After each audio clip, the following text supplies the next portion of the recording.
जय श्री श्याम। राधे राधे। मित्रों, हमारे चैनल में आपका स्वागत है। आज मैं आपके लिए बहुत ही ज्ञानवर्धक कहानी लेकर आई हूँ। तो मित्रों, आज आप कहानी को पूरा सुनना, तभी आपकी समझ में आएगी। और अगर कहानी आपको अच्छी लगे तो हमारे चैनल को सब्सक्राइब जरूर करना। बहुत सालों पहले वरुण पर्वत के पास राज्य बसा हुआ था। उस राज्य में एक बड़ा सा सांप मंदविष भी रहता था। बूढ़ा होने की वजह से वह आसानी से अपना शिकार ढूंढ नहीं पाता था। एक दिन उसने तरकीब सोची। वो तुरंत मेंढकों से भरे हुए तालाब के पास जाकर बैठ गया। वह दुखी सा होकर एक पत्थर के ऊपर बैठा था। तभी पास के पत्थर पर बैठे एक मेंढक ने उसे देखा।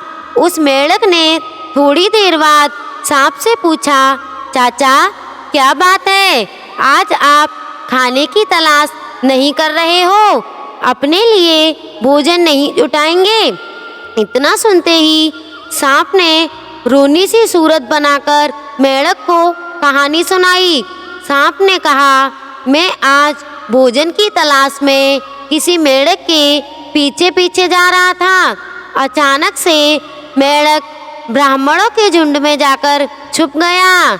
मेंढक को भोजन बनाने के चक्कर में मैंने गलती से ब्राह्मण की बेटी को काट लिया, जिससे उसकी मौत हो गई।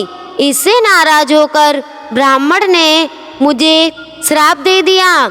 उन्होंने मुझे श्राप देते हुए कहा कि तुझे अपना पेट भरने के लिए मेंढकों की सवारी बनना पड़ेगा। इसी वजह से मैं इस तालाब के पास आया हूँ। यह बात सुनकर वह मेंढक तुरंत तालाब के अंदर गया और अपने राजा को सारी बात बताई। मित्रों, राजा की कहानी सुनकर हैरान हुआ।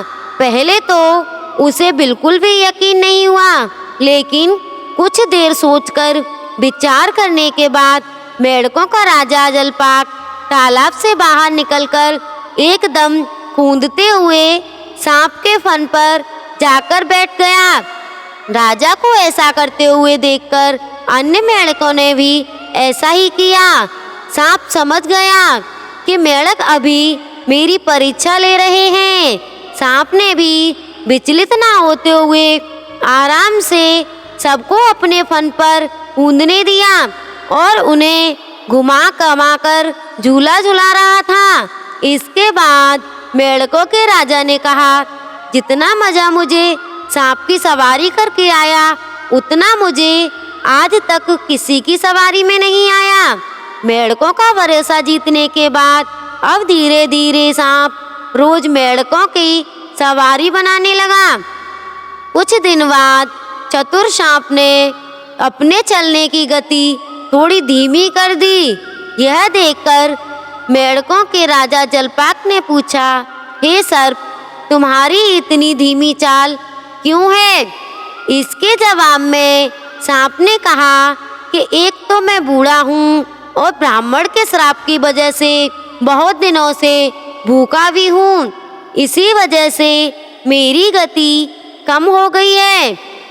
इतना सुनते ही राजा ने कहा, तुम छोटे छोटे मेंढकों को खा लो। यह सुनकर मन ही मन सांप बहुत प्रसन्न हुआ।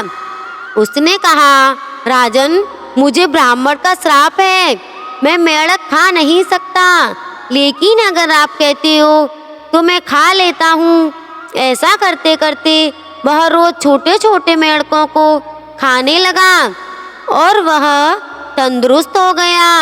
अब सांप को रोज बिना किसी मेहनत के खाना मिल रहा था। अब तो सांप मन ही मन बड़ा खुश होने लगा। मेंढक अभी तक उसकी चाल को समझ नहीं पाए थे। यहाँ तक कि मेंढकों के राजा भी उसकी चाल को नहीं समझ पाए थे।